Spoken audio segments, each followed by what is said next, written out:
खेल के सितारे दीव के किनारे, इस नारे के साथ हम पहुंचे हैं दीव में, जहां पर एक तरफ घोघला बीच, खूबसूरत ये बीच आपको नजर आएगा और इस बीच की खासियत भी हम आपको बताएंगे।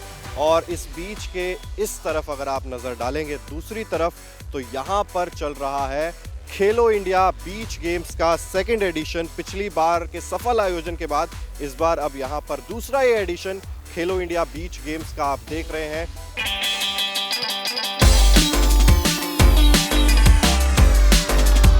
जहां पर बीच वॉलीबॉल इस वक्त खेला जा रहा है। एक तरफ अगर आप देखेंगे तो गोवा और गुजरात के बीच मेंस का मैच चल रहा है, दूसरी तरफ राजस्थान और पौडीचेरी के बीच में यहाँ पर फीमेल्स यानी कि विमेंस का मैच यहाँ पर खेला जा रहा है। तो बहुत ही खूबसूरत ये नज़ारा दीव के इस घोघला बीच के किनारे आप सभी को देखने को मिल रहा है। इसके अलावा पहला दिन है यहाँ पर, ओपनिंग सेरेमनी में बहुत सारे अलग अलग रंग, अलग अलग कल्चर हमें यहाँ पर देखने को मिले।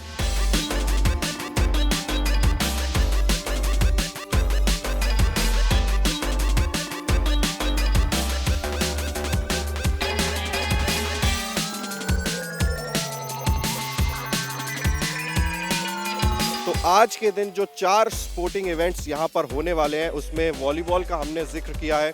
इसके अलावा बीच सॉकर, बीच कबड्डी और पेंचक सिलेट, ये 4 गेम्स आज यहाँ पर खेले जाने हैं। बीच वॉलीबॉल की जब भी बात आएगी तो बात होगी नेशनल चैंपियंस की भी, और इसी तरीके से एक नेशनल चैंपियन यहाँ पर हमारे साथ मौजूद है। इंडिया के लिए बीच वॉलीबॉल खेलते हैं कृष्णम राजू जी।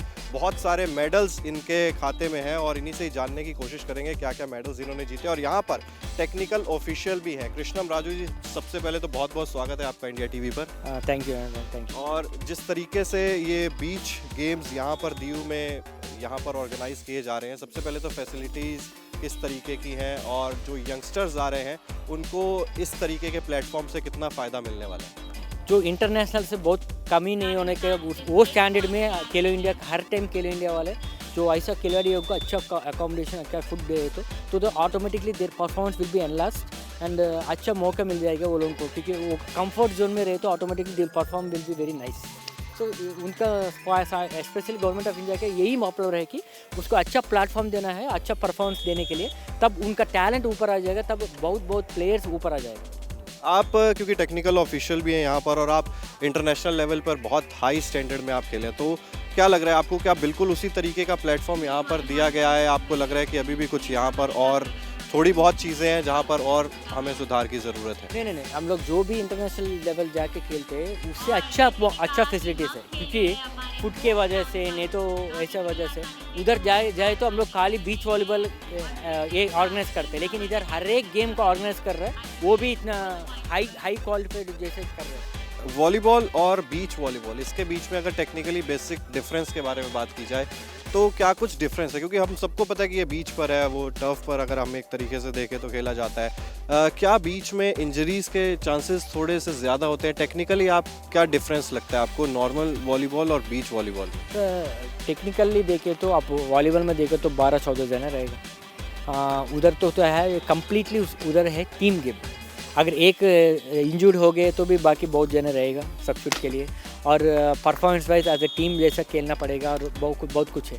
लेकिन जो है beach volleyball is the considered as the most toughest game for in all sports, because it will be more effective for mentally or physically. It will have to be played in a very typical conditions like अभी देखे तो इतना धूप में खेलना पड़ेगा और बहुत हवा है और बारिश भी गिरे तो अभी 1 बजे खेलना है, 2 बजे खेलना है, वो नीचे पूरा जलता रहेगा पैर। एशियन गेम्स, कॉमनवेल्थ गेम्स बहुत नज़दीक है। इंडियन टीम को किस तरीके से देखते हो ओवरऑल स्पोर्ट्स में? क्योंकि मैंने सुना था इनसे कि सारे स्पोर्ट्स में ही रुचि है, क्रॉस स्पोर्ट्स जो है वो सारी चीज़ों पर ध्यान रहता है कृष्णम राजू जी का, तो किस तरीके से देख रहे हो आप इस बार एशियन गेम्स और कॉमनवेल्थ गेम्स? सर डेफिनेटली, क्योंकि साल हम एवरी एडिशन वाइज देखें तो हर साल हमका मेडल्स बढ़ रहे हैं, कि कभी कम नहीं हो रहे, बढ़ रहे हैं, क्योंकि we have government of India is taking बहुत इनिशिएटिव। आप स्पेशली देखें तो उसके पहले ट्रैक एंड फील्ड में कभी भी नहीं आता था मेडल्स, लेकिन अभी ज़्यादा मेडल्स ट्रैक एंड फील्ड में आ रहा है, क्योंकि ऐसा इनिशिएटिव ले रहे खेलो इंडिया से, साई से, सब कुछ गवर्नमेंट ऑफ इंडिया से और नेशनल फेडरेशन से अच्छा मिल रहे हैं, एक्सपोजर्स मिल रहे हैं, ज़्यादा ट्रेनिंग मिल रहे हैं, बाहर जाके ट्रेनिंग कर रहे हैं, बॉल रखे एक्सपोजर मिल रहे, कॉम्पिटिशन ज़्यादा कॉम्पिटिशन में पार्टिसिपेट कर रहे हैं। इसके वजह से क्या है बहुत टैलेंट परफॉर्मेंस ज़्यादा कर पा रहे हैं और हम लोग को ज़्यादा मेडल्स लेके आए. So definitely I hope this will be the most successful edition for us for Asian Games or Commonwealth Games. Definitely it will be more successful.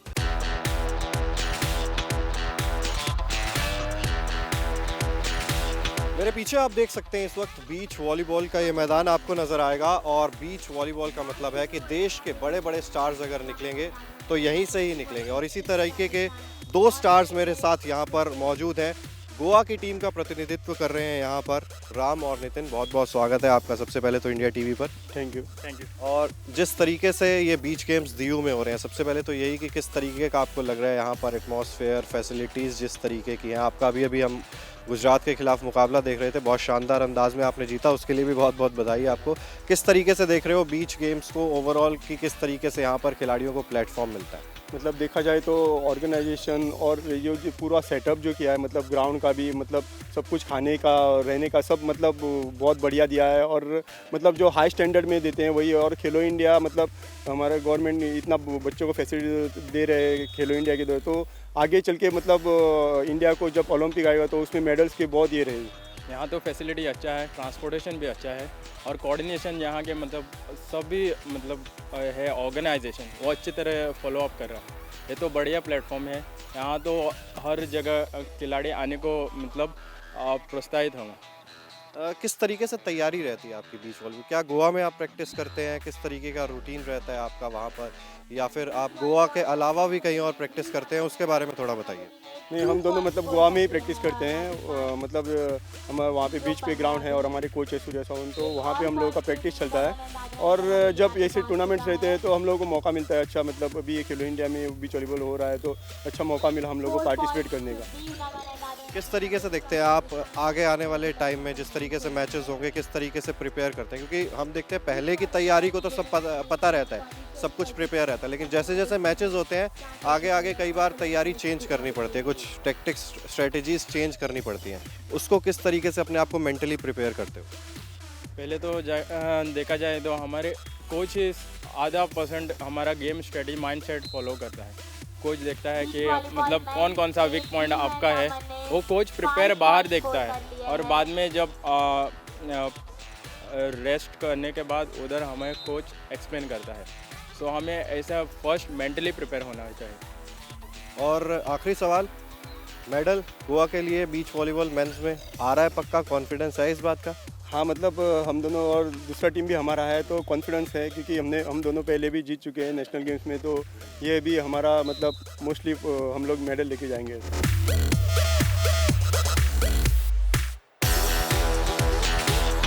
चलिए यश्मिता और सलोनी से भी यहाँ पर बातचीत कर लेते हैं. किस तरीके से आप प्रिपेयर करते हैं अपने आप को, क्योंकि आपके घर में लोग आए हैं, बाहर से टीम्स आई हैं, थोड़ा सा वैसे तो 15-15 साल के इतना प्रेशर नहीं देना चाहिए इन्हें, लेकिन फिर भी कहीं ना कहीं प्रेशर तो होगा कि हम होम टीम है. हर स्पोर्ट में होता है कि होम टीम पर थोड़ा सा प्रेशर रहता है. एक्चुअली हमें भी अभी थोड़ा टाइम हुआ है खेलते हुए, हमने 1 साल ही पहले चालू किया था एंड इन लोगों के साथ खेल के आई थिंक हमारा लेवल बढ़ेगा एंड हमें एक्सपीरियंस मिलता है इनके साथ खेल के कि हमें कैसा खेलना चाहिए. कहाँ से दिमाग में ये चीज़ आई कि बीच वॉलीबॉल ही मुझे खेलना है? पहले हम वॉलीबॉल नहीं खेलते थे. जब हम 9th में एक न्यू एडमिशन लिया था न्यू स्कूल में, तब हमारे जो कोच थे वो हमें सिखाते थे. फिर हम धीरे धीरे और खेलते गए, फिर हमें और मौका मिलता गया आगे खेलने का. फिर हमें लगा कि हमें और खेलना चाहिए, तो अब हम खेल रहे हैं और हमें और सीखना है आगे. पेरेंट्स से फुल सपोर्ट मिलता है किस तरीके से आपको खेलना है, जाइए खेलिए, प्रैक्टिस कीजिए? हाँ. तो अभी बाकी मैचेस बचे हुए हैं, किस तरीके से आगे की तैयारी रहने वाली है? मेडल आने वाला है या नहीं आने वाला है? कितना कॉन्फिडेंस है अभी? हमारी पूरी कोशिश रहेगी. हमारे सर भी आए तो पूरा प्रैक्टिस करेंगे. शाम को एक मैच है. पूरी तैयारी है, लेकिन मेडल आने वाला है, इस चीज़ का कॉन्फिडेंस है? हाँ, फुल कॉन्फिडेंस है. अभी बहुत ट्राई करना है मेडल के लिए. और अगला मैच हमारा शायद राजस्थान 1 से है वुमेंस में, तो शायद हम जीत जाएंगे, यही हमारा. बिल्कुल, हम भी उम्मीद करते हैं कि ये मैच जीते और 15-15 साल की ये युवा लड़कियां हैं जिनको अभी आगे बहुत कुछ देखना अपनी लाइफ में, और यहाँ पर एक मेडल की हम भी उम्मीद करते हैं. Thank you so much. India TV से बातचीत करने के लिए आपका भी बहुत बहुत शुक्रिया. ये यहाँ पर बातचीत करवाई हमने आपसे। विजय चौधरी जी यहाँ पर थे, यशमिता और सलोनी हमारे साथ मौजूद थी और बीच वॉलीबॉल के बारे में इन्होंने बताया। और दादर नागर हवेली दमन एंड दीव क्योंकि होस्ट हैं इसलिए ज़रूरी हो जाता है इनसे भी बातचीत करना कि ये अपने आप को यहाँ पर किस तरीके से प्रिपेयर करते हैं होम टीम होने के बावजूद। तो इनसे हमने आपकी बातचीत करवाई है।